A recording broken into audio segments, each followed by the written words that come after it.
Hey guys, welcome back to the channel. Today we're going to start talking about reloading processes and how we're going to get the 308 brass to a loaded cartridge. And we're going to get started right now.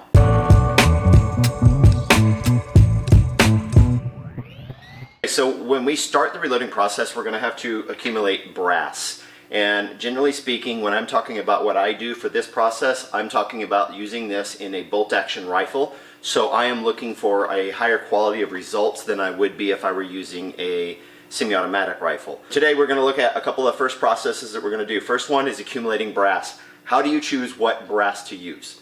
Number one, go with the good manufacturer. Norma makes really good brass. Nosler's, okay. I think those might be the same company, I'm not sure. If you want the best, it's Lapua. L-A-P-U-A, Lapua. All the big names use it, all the super competitive shooters use that stuff. But at the end of the day, if you're just starting off reloading, you look at the price of even a 308 cartridge or a brass piece from Lapua, you might get a little offended.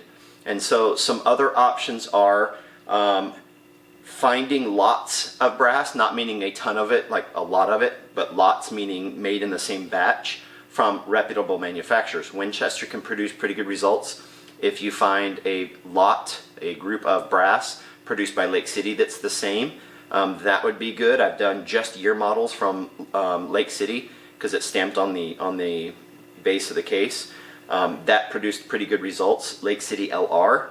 I use Starline for mine, and I've had really good results with this. And some people don't like it. If you buy a bunch of it from Hornady, usually comes in one big bulk, you can get pretty decent results with that. Sometimes just doesn't last as long. And that's not always, the thing that you're looking for. So if, like I said, if you get mixed brass, like I go on ar15.com or whatever these websites are and say, oh, you have a bag of mixed brass, and then you try to shoot it and expect precision out of that, you're going to be in for a big surprise, because it's not going to happen. The internal dimensions of the cases are different from manufacturer to manufacturer, and that's why you're going to get those different results. If you're dealing with very, very minor differences in an already small piece of containment, the brass. And so you've got to be really careful with that. So if you're starting off reloading, go to a reputable manufacturer and buy a bunch of brass. About 500 of these Lake City 308 cases. These should last so dang long, like thousands and thousands and thousands of rounds, because I'm probably going to get 20 to 30 firings out of each of these cases. So that's the barrel life. And so a lot of people will do that. I'm going to buy enough brass to last through my barrel life. So there you go. So we've got brass. So next thing you're going to do is realize that I've got to put that brass through some dies. These are precision pieces of equipment. So if I shove that in right now, it's going to get stuck, because this is going to get resized later down to the size that it needs to be within spec, a little bit smaller than my chamber, so it fits in properly and can expand just a little bit. The reason I'm going to do this next step is I don't want to get stuck in here. So I'm going to clean this. And so some of the equipment that you're going to need today, other than your brass, you're going to need a tumbler of some sort, some way to clean the brass, because that's the next step that I do. I use this vibratory tumbler from Lyman, and I use corncob media. You can use also walnut media. I don't recommend it. It's very dusty. It's very dirty. It leaves a red residue. The other way, and I'll show a picture on the screen here, is another vibratory tumbler or a rotating tumbler that uses steel pins. That cleans it very well. Now, if you use steel pins, people will generally go ahead and deprime this case before they clean it. The die to do it looks just like this, and it's going to be basically like this, but this pin is all that's functioning in that. So it's a big open case, it goes in, it punches out the used primer. Alright, then they clean it. I don't do that because with this media, that's what we call it, media, when I punch that out, if I go ahead and put it in there after that, the corn cob will get stuck in the primer hole, and then I've got to clean all those out, and it just creates another step.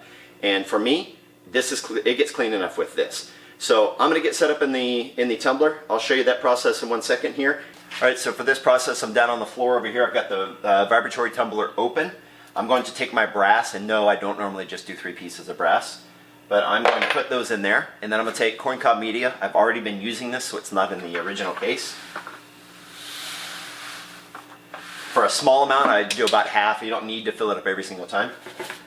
And then I put the lid on, close it up, and then I plug it up. After I plug it up, it's going to get loud, so as soon as I plug it up, I'm going to kill the camera. But I'm going to leave it in here for about 30 minutes. Some people do hours. I don't find that necessary. That's literally this process. So I'm going to plug this up, and then we'll skip over to the next step. Okay, so I just turned off the tumbler, and the next process is going to be to remove this drum from the tumbler, and we're going to sift out all the media. And I use a colander, a strainer, whatever you want to call it. I think it depends on where you're from in the United States. But I got a cheap one from a Dollar General or something because it's got big holes in it. And I'll put that on my bucket, and I will gently dump that into there. And it'll start to filter out by itself. You might see that falling already down into the bucket. You're going to have to sift it through, and you're going to have to move the cases around because this media is small and it will get caught up in the case. You don't want that in there. It'll break your pins on your reloading dice. So I'm going to get this tumbler out of the way. This is all I do. If there's a lot of cases in here, obviously the process takes a little bit longer, but get as much out as you can. And then if there's a lot there, you're going to have to dig around, and what I'm doing is agitating it up so the cases tumble around. Right now I've got 3, so I can just smack them together just a little bit and make sure that they're totally cleaned out. That's it for tumbling. The next process that we're going to go over is, now that these are cleaned off and they're a little bit more shiny, not a requirement, but clean is, I'm going to have to put it through my sizing and decapping die. So this is going to size it back down to the dimensions that are within spec, that are safe, and the pin is going to remove the primer. This is already set up. I recommend you find out what your press manufacturer recommends on how to set up your die, because all of them are just a little bit different.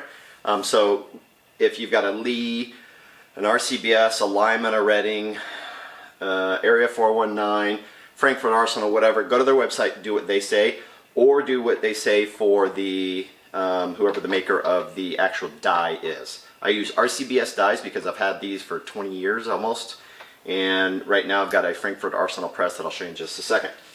So I've got these 3 cases. If you put metal and ram it up into another fitted piece of metal, it's going to get stuck. That's a whole nother video. I've got a stuck case removal tool. It sucks to use, but I don't want to do that. And so I'm going to lube these cases. Right now, I am using Quick Slick Case Lube Spray from Lyman. So this stuff works pretty well. I've tried One Shot from Hornady. I didn't really like that. I've tried I call it the gel. It's the lube that almost everybody sells. It's thick, and I don't like that either, and then I have to tumble it again. With this, I don't find that I need to retumble this. And so all I do is get a cardboard box, cut it, put some paper towels in here to catch the extra spray. Quick spray. I always, on the first couple of cases, I always do a little extra to make sure that the die is a little lubed up. And then I move them so they rotate over. Quick spray, and then into the case mouth of the first 1 or 2 that I'm going to use. Simple as that. So we've got the die already seated in here. It's at the appropriate height. Again, go to the manufacturer's website of your press and your dies and see which one jives the best. On some of these, it will take a case holder, and I'm going to grab this one over here to show you. Some presses require you to use a case holder, and it fits inside the ram or whatever and goes on here. This one does not. It's got a little contraption in there. It's not really important right now, but it acts as the case holder. And so now this case is lubed. I'm going to now size it. I put it up inside here, and then it just dropped the primer down into this tray right here. And I bring it back up, and now that is sized to the appropriate size, and it's been decapped. So I'm going to do that for all 3 of these. And it does get a little stuck sometimes, even with lube. So that doesn't mean you need to use more. All deprimed, nice and shiny, ready to go for the next step. The very next step that I do in my reloading is that when I have a cleaned, deprimed, and resized case, I am now going to trim this down to SAMI, S-A-A-M-I, spec. I keep notes of all this stuff, and so this is my reloading book. I keep detailed notes of this. Look online for reloading pages that jive with you, because the data collection is like so personal. I keep everything nice and organized. Burn rates for powders, like cartridge-based OGI, like, yeah, it's like crazy. But so the cartridge length, the case length recommendation from Sammy is 2.1835. You will see variations of this online. Enjoy that at your own risk, because some people will post things that works for them, but they've been doing this for 20 or 30 years and they have reasons for that. Stick to semi-spec until you figure it out. And so 2.1835, I usually go 2.5, but 2.182535, whatever. I'm going to show you that not all of the brand new brass is going to meet that. And so I've got some digital calipers here. I am at 2.003. I think that still says 3. This measures down to the thousandth and even a little past that, but I don't really put a lot of merit into that. And so this is short. That's a used fired case. Here's another used fired case, 2.001. Here's another one. This is the 3 that I put in, 2.004. And so you've got a little bit of variance between those 3 cases, but they've still not stretched like into a chamber long enough to fill a chamber or to be even to SAMI spec. Here's a brand new case that's never been fired from Starline, 2.002. This is also why 308 lasts forever. I'm still going to show you my trimming process. Right now I use a Frankfurt Arsenal universal precision case trimmer because it can do tons of different calibers, and I'll do that in another video. But right now I've got everything in here set up for a 308, and basically what you would do if this was longer than it needed to be for this particular trimmer, I would push this in here while wearing eye protection, because as you can see there are holes in the side of this trimmer and brass shavings will come out of that. Alright, so you got to be really careful with that. I also generally do it at this angle so it's away from me, and if it does spit it out, it goes out, but I do wear glasses when I do this usually. So I'll put that in. It will sit against a carbide trimmer. I'll give it a few goes and I'll remeasure. The second it is within spec, I stop trimming. Alright, I just keep bumping them back. So when I get these cases that I've used like 10-15 times, they start to stretch just a little bit more. I'll bump them back to my desired length, and that's how I do that. Now I'm going to pop up on the screen a few different types of trimmers. You've got press mounted trimmers, you've got these drill mounted trimmers like I showed you here, and you've got lathe type trimmers. There's hand trimmers, there's all kinds of stuff that you can use for this. For me, if I was a beginner, we didn't have these when I started reloading, the drill mounted trimmers. This would have saved me so much grief. I think for general use, and even maybe a little bit beyond that, this is probably the best option. There is one, I'll pop it up on screen now, it's a Gerard, however you say it. It does so many steps in one, but it's hundreds of dollars, and people just really aren't usually willing to step into something that expensive. And so, if you'll notice one thing I'm doing, as my processes take place, whatever was used in that process, once it's over, that stuff gets put away. And I should have prefaced this in the beginning, a clean workspace is a precise workspace. Yes, I have stuff back here, but it's out of my workspace area. The more junk you have, the more distractions you have, the more mistakes you'll make. So clean, precise area, it's distraction free, all that good stuff. For precision reloading, like I do for my 308, I only do one process at a time for right now. If I get a better press or a more robust press, maybe I'll do that differently later, but for now we're just doing one process. But again, clean processing area. After you've trimmed these cases, generally speaking, it will leave the neck, which is this area here, a little, I don't know, untidy, I guess I'll say, if you can hear that. So it leaves it a little untidy. The most simple tool to use is this chamfer and deburr tool. And so you're going to use the pointed end into here as a chamfer tool. And I'm going to do one by hand and two on the machine behind you. But this is another example of more tools, takes longer to recoup your costs, that type of thing. So as you can imagine, with the shape of this and the angle of these blades, it's going to cut on the inside of the neck a channel like this. And I hope that can show that. It's a little hard to show, but you get the idea. Well, when you do that, it's going to push burrs to the outside of the case. And so you use this tool to get rid of it. And it's very quick. Like, that's smooth now, and it's kind of sharp. And so the other way that I do it is with this machine. As you can see, the chamfer tool here I've got here. With the deburr tool, I've got another one here. I've got a primer pocket cleaner, and I've got a primer pocket uniformer. This cuts to a uniform depth and makes sure that everything is level. I'm going to get this plugged up, we're going to get it set up and ready to go, and I'll show you that in 1 second. Okay, so now we're going to do these two pieces of brass on this machine. First thing I do, because I did tumble this in the media and it can leave a little bit of dust, I want to make sure there's no dust in there. I'm going to chamfer it. Doesn't take very long, literally just zip. I'm going to deburr it, just like that, and it's got a really nice clean neck now. Even though this is fairly new brass, it does have a little bit of darkness on the inside of that primer pocket, so I clean it. Didn't get it all, and then I uniform it, and I rotate it so it gets everything on the inside there. And I don't do this for cleanliness, I definitely do this to keep these things uniform. And so now that case is ready to go. I'm going to turn it back on and do one more process uninterrupted. Let you see what that looks like. Clean. Oop. Chamfer. Deburr. Flip it over. Clean that primer pocket out. Uniform it, and I can feel it dragging a little bit, so make sure I rotate it. There it goes, nice and smooth, and it is ready to go. So the next step in our process, and the last one we're going to go over today because this is already way too long, is we're going to put a primer into these cases. Right now I use an RCBS. It does have this other piece, but I'll show you why I'm not using it in just a second. Bring it a little closer here. It is used by actuating like this. Alright?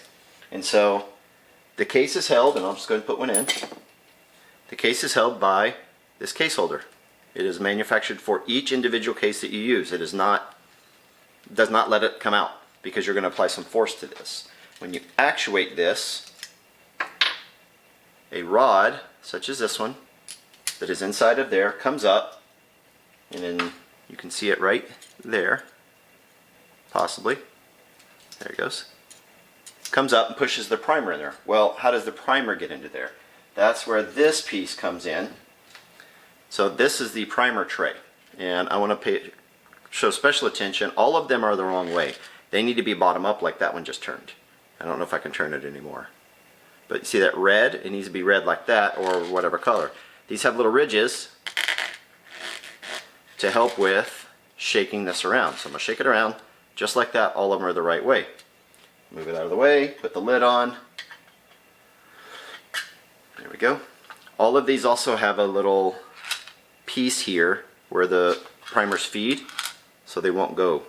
So if I turned this cover, these would fall out right here. That piece is inserted into that black piece right here. This is specifically for large primers, this black piece. The white piece that comes with this kit is for small primers. I push that in. I turn it to open up that process there. I'm going to flip it over, and they're all going to disappear. They go all into here to the feeding system, and one goes down on top of that ram. I then put, and I don't always do it, but I do recommend wearing glasses for this as well, because if a primer decides to bust, it's probably not good. It's never happened to me, but I hear people that this happens to all the time. I could show you, if I could show you on camera, you could see down inside that hole there is a primer. It is ready to go. Let me see if I could, there it goes. Just sitting right there if you can see it. So I'm going to lower that back down just a bit. I'm going to put my case on there, and I'm going to prime my case. I squeeze it until it seats. There's no way I can describe what that feels like. But once you get used to it, you'll know, oh, this one was wrong. That one felt off. There was something different about that. It seated too easy, it seated too hard. Things like that. These devices are not perfect. I still get primers that flip over and go in sideways and upside down. It's very frustrating, but that's just part of it. And I think if you can get a better quality one, maybe that'd do better for you. So there are also press mounted ones and all that stuff, but hand priming, nothing wrong with it. I prefer it. I do have this press behind me that has one on the press. It's not great. All my 308 gets done by hand. All my 223 and 9mm gets done on the press. So let me prime these. Simple as that. And my last one for the last process, and you'll feel it immediately. If a primer didn't go in, it'll just be super loose, like that. Just shake it a little bit. If I'm over here and I've got a bin, this is my process. I'll pull it out, boom, and I'll squeeze it. If it's loose, I just tap it a little bit, and I use this mat that I have down here. So I can see that there is a primer down in there now, and it's seated perfectly. It felt really good, and that is how you seat those primers. So again, to close this out, because way too long already, you're going to have tools. These tools have costs involved. I hope I've shown enough to you that there are options for different ways of doing things. There's always different options for trimming. There's always different options for seating your primers. There's not a lot of those, but there are. You need the press to push that case up into the die in order to resize it and all that. The presses are a multitude of options. The dies are a multitude of options. Unless you're really spending the money on like the super high-end dies, they're all about the same. They all get about the same results. And so I hope this helped with the first parts and first steps in the reloading process. Again, this is information, guys. This is only what I do. I definitely recommend that you go out and get as much information as you can, because there can be a dangerous process. You can ignite powder. You can ignite primers. We're not even into how much powder to choose. These are decisions that have to be made, and there's scientific reasons to make them, and there's safety reasons to make them. And so I hope this series provides enough information for you to want the knowledge, and you go out and get that knowledge, and you have that desire to go learn how to reload, because I think it is a really cool option. I found that I enjoy reloading as much as I do shooting. This calms me, and there's not a lot that can do that. So enough of that. I'm done. Stay tactical.